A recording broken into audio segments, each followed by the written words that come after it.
Мекке кандай гана керемет. Жүрөктөргө тынчтык уруулуп, өзүнө байлаган, жыл сайын момундарды өзүнө тартып турган ыйык жер. Ооба Азиретин Абдул-Муталиб мындай кыйынчылыкка сабыр кыла алат болду экен. Чындыгында өлүм деген мусибат Абдуллага да келди. Муну Абраханын Меккеге кол салуу окуясы менен бириге көрөлү.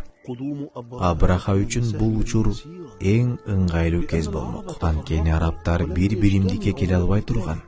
Ошондо душмандардын кол салуусуна дуушар болушкан.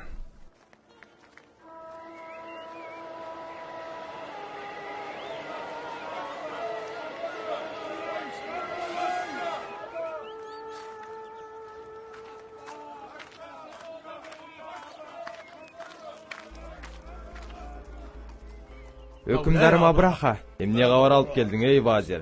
Арабтар бизге арттан келип кол салабы деп тынчым кетип жатат.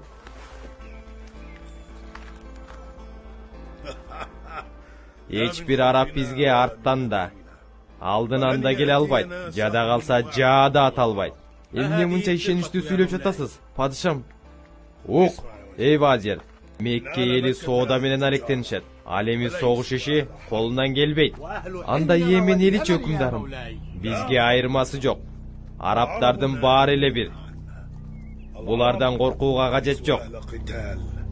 Ишенип кой мага. Эй Абдул-Мутталиб, эй Курайш уруусунун башчысы, эмнеге Курайштын аскерлерин жыйнап Абрахага каршы күрөшпөйсүң? Абраха аскерлери менен арабтарга эмес, башка багыт боюнча жүрүш жасайт имиш. Арабтардын аскерлеринин саны 60 миң. Кана, ким кол сала алат экен? Көргүлөчү. Баарыбыз биригип Аллахтын үйүн сактабасак, уят болобуз. Жараткандын азабына калып жүрбөйлү. Абраханын аскерлери бизге келбейт дебедимби? Корко турган эч нерсе жок. Бизге зыян жетпейт. Эй, химяр жигиттери. Акчага болсо да Абрахага каршы согушубуз керек. Эгер биздин өлкөнү басып алышса, балдарыбыздын баарын биринде калтырбай өлтүрүп кетишет. Абраханын атын өчүрөбүз. Анда алга. Аны менен күрөшөбүз.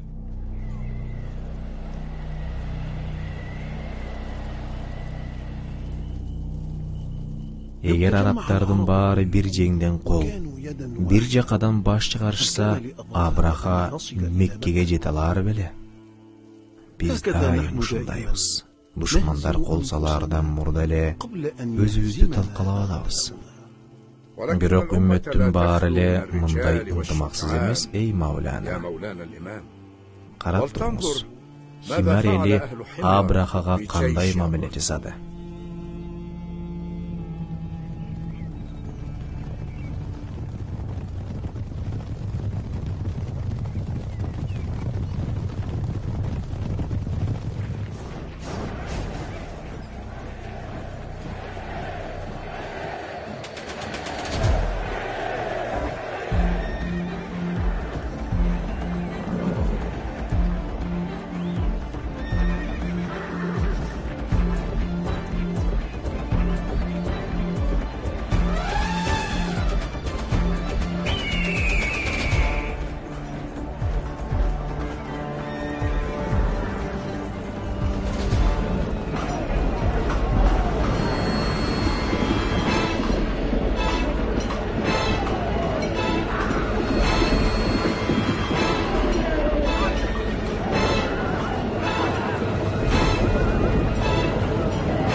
Жеңилишке туш болгон аскерлерди Абраха туткунга алды.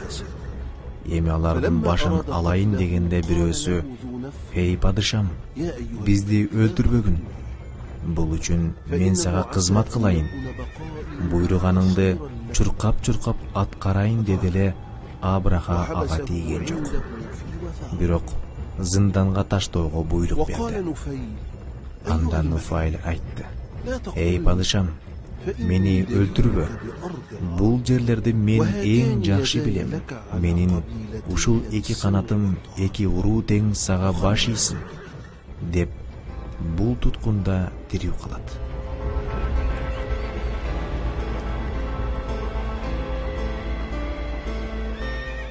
Мына ушинтип Абраханын чачыратуусуна дуушар болгон уруулар жартысы айда, жартысы сайда калып, бөлүнүп чачылып жатты. Ошентип отуруп, ыйык Меккеге да жетти. Жана Абдул-Муталиб бин Хашимдин жүздөгөн төөсүн өзүнө алып койду.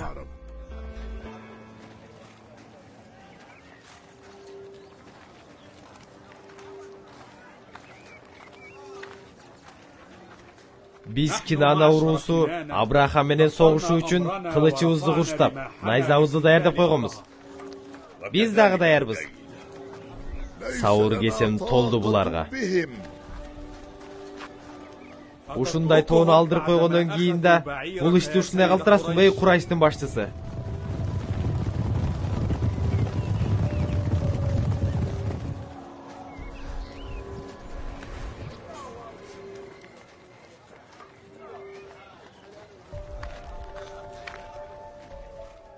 Мен химиярларданмын.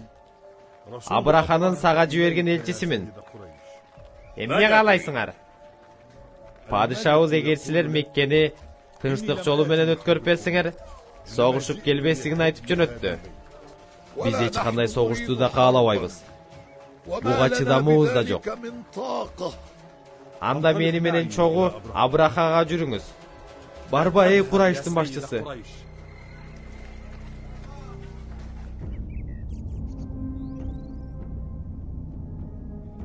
Үнчүк байкалдыңыз Иман. Абраха менен Абдул-Муталиптин сүйлөшүүсүн андан ары улантпайсызбы? Үнчүкпай эмес, балким жүрөгүм ооруп турат. Арабтардын баары Абраханын көзүнчө биригип жыйналса эмне болот эле? Биз алдыңкы муундар жөнүндө сөз кылып жатабыз.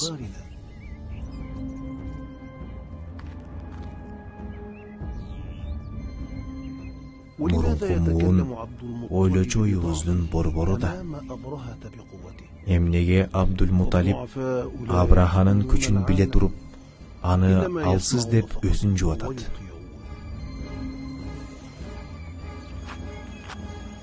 Ушул учурдан пайдаланып, Абраха баарына ээ чыкты. Абдул-Муталип ушунусу менен эле жеңилип калды. Сизге Курайштын башчысы Абдул-Муталип келди. Айтып кире берсин.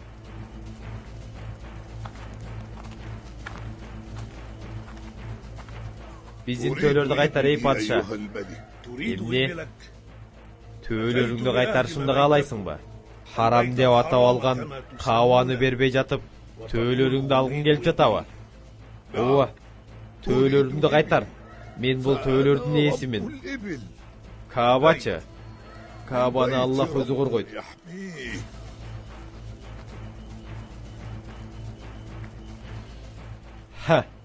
Кандай таң калыштуу кишилер. Кесилген ырыскыңарды менден сурап келдиңер. Өздөрү көз каранды өлкөдөсүңөр дагы Каабаны минтип сүйлөгөнүн карачы. Эй Хубата, мунун төөсүн берип жибер.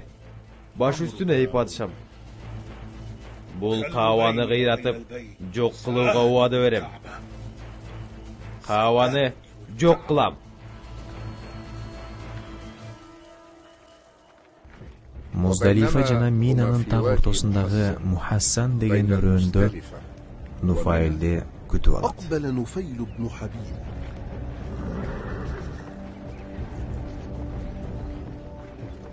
Нуфайл Меккеге бет алган пилге келет да кулагынан кармап төмөнкү сөздөрдү айтат. Кайдан келсең ошол жака кайт эй Махмуд. Сен харам жайгашкан чөлкөмдө турасың, деп кулагын коюп жиберди.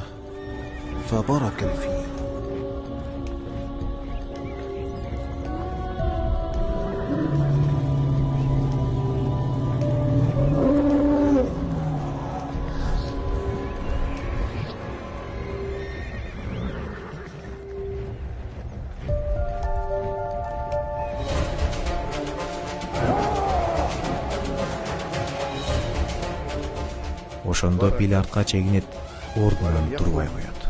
Отуруп алган пил найза менен сайса да такыр турбай коет. Бир кезде ордунан тура калып, түштүктү көздөй Меккеден алыс кетип калат.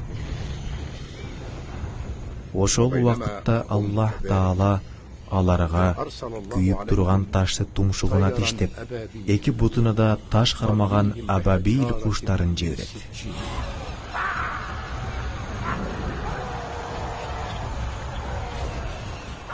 Ал азаптан бири да кутулуп кете албайт эле.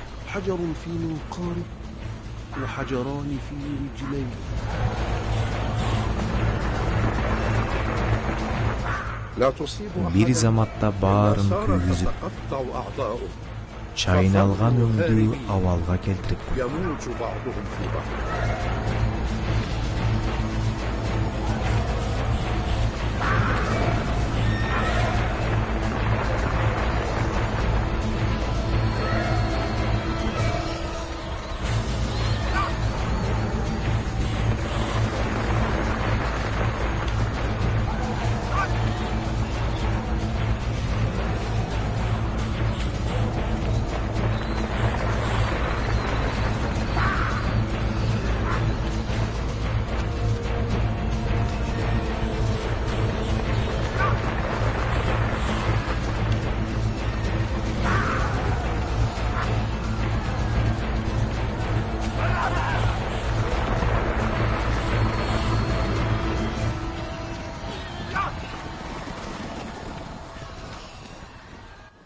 Ал эми Абраха болсо ушундай бир азапка туш болду дейсиң, абалын элестетип да болбойт.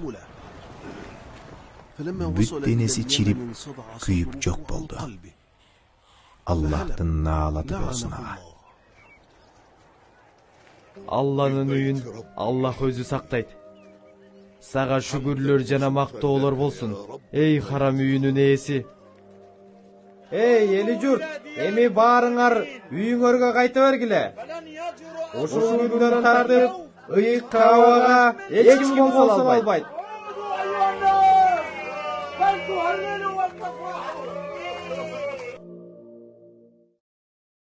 Bismillahirrahmanirrahim. ألم تر كيف فعل ربك بأصحاب الفيل ألم يجعل كيدهم في تضليل وأرسل عليهم طيرا أبابيل ترميهم بحجارة من سجيل فجعلهم كعصف مأكول